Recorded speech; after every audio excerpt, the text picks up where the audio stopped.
Hi, my name is Timothy Haynes, and today I wanted to introduce you to a web tool that I've avoided for a long time now. This is Kahoot.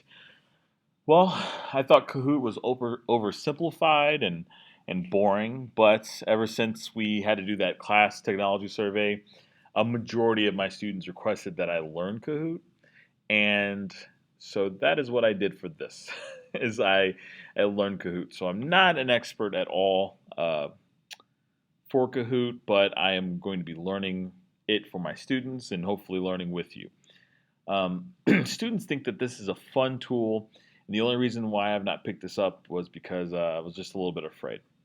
So today, what I'm going to do is I'm going to guide you through Kahoot and hopefully ease some of the pain that I once had for you.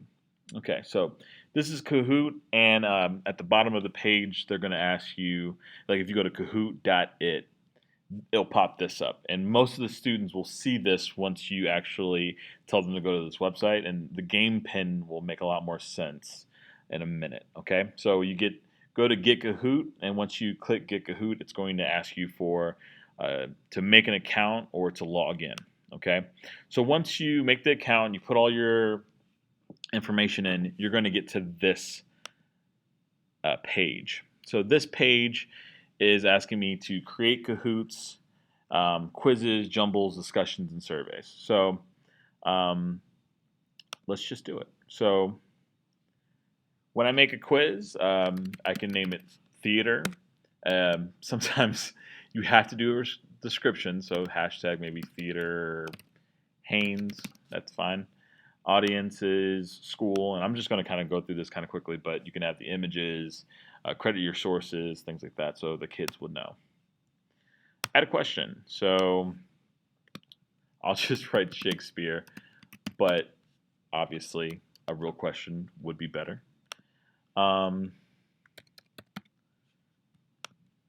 going to add in columns for them. So I'm asking, let me just ask a real question. What year was Shakespeare born? And I missed it. Okay. So, all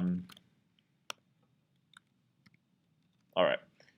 And again, you can add an image. You can award points, which that is the biggest thing about this. Like the kids kind of love the competitive spirit. So when they're on their phones and they're answering these questions, then they like to get the points and see how well they're doing against their friends. Okay.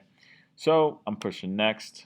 Please choose at least one correct answer. Yes, and you also have to pick a correct answer. So when you click this correct answer right here, you'll hit next. And of course, you can add as many questions as you want. Okay, so I'm just going to save this.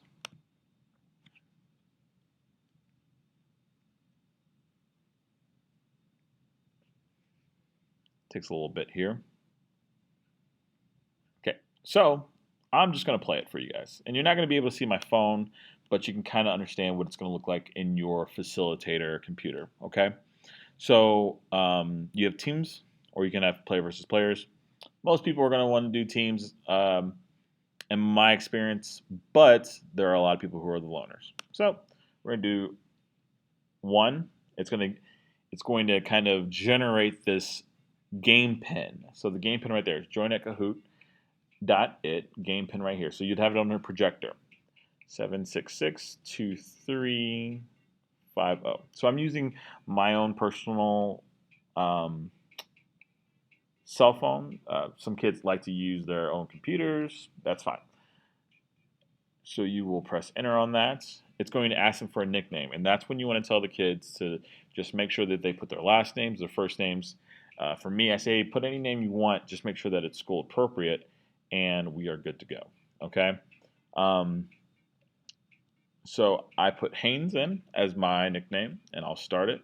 So this is the facilitator view. So you'll see all these like multiple 30 names popping up there, and some of them will be funny and hopefully be very school appropriate. And once you press start, it'll ask you, are you ready? And then on their phones it says get ready. What year was Shakespeare born? Now it's counting down 5, 4, 3, 2, 1. Finally, it's giving me the answers right here on the cell phone. Okay, and depending how fast they answer is how many points they get.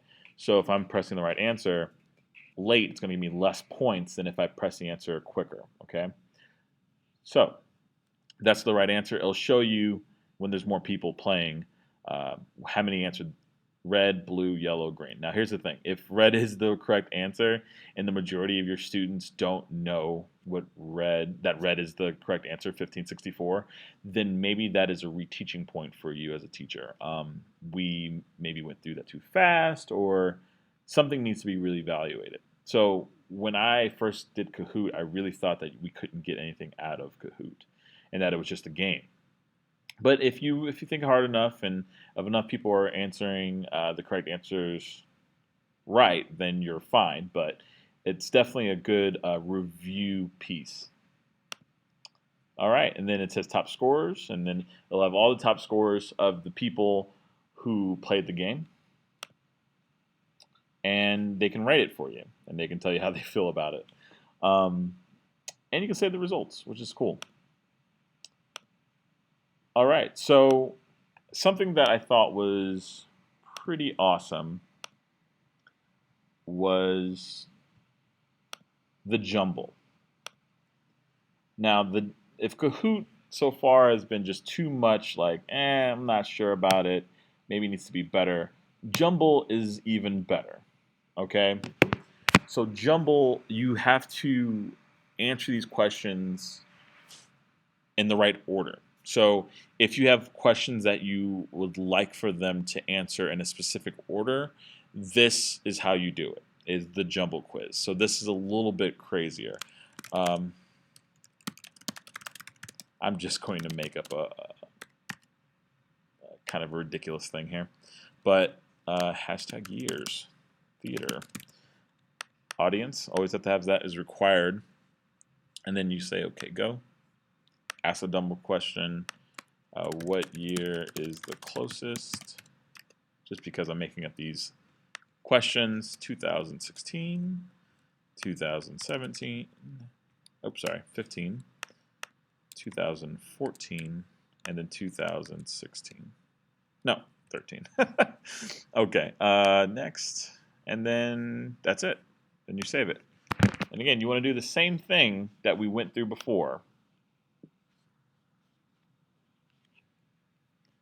Let's just do one. Kahoot.it. Make sure to go, there you go to this. Now this part of setting up Kahoot really doesn't take that long. Like the kids all probably have machines that go pretty fast unless you know that they're using a kind of slower machine.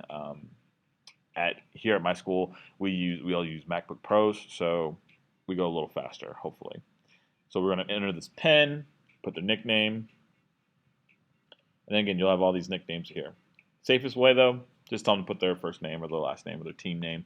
But they really, really, really, really like team names. Like if they're in a team, they want to be called like the Spider Monkeys or something.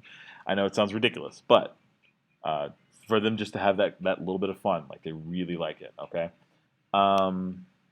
Just press start on that. This is the facilitator view. So you'd have this on your projector. What year is the closest? On their cell phone or computer, they're going to have this, where they're going to have to drag each one of these up in the correct order, okay? So I'm going to do this. I'm probably going to get it wrong because I'm so focused. Oh, I got it right. Okay, so this, I had to put the correct order of the closest years together, okay? And once it adds another layer to Kahoot.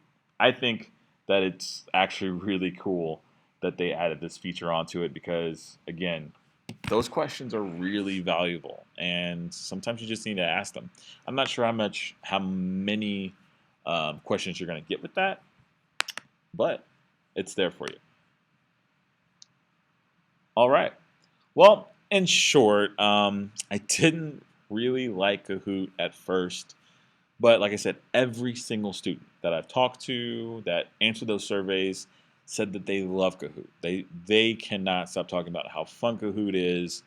And as educators and as a person who avoided Kahoot, I didn't have an answer why I never did Kahoot. So, again, in short, If it's good for the kids, then it's good for education. So let's start using Kahoot.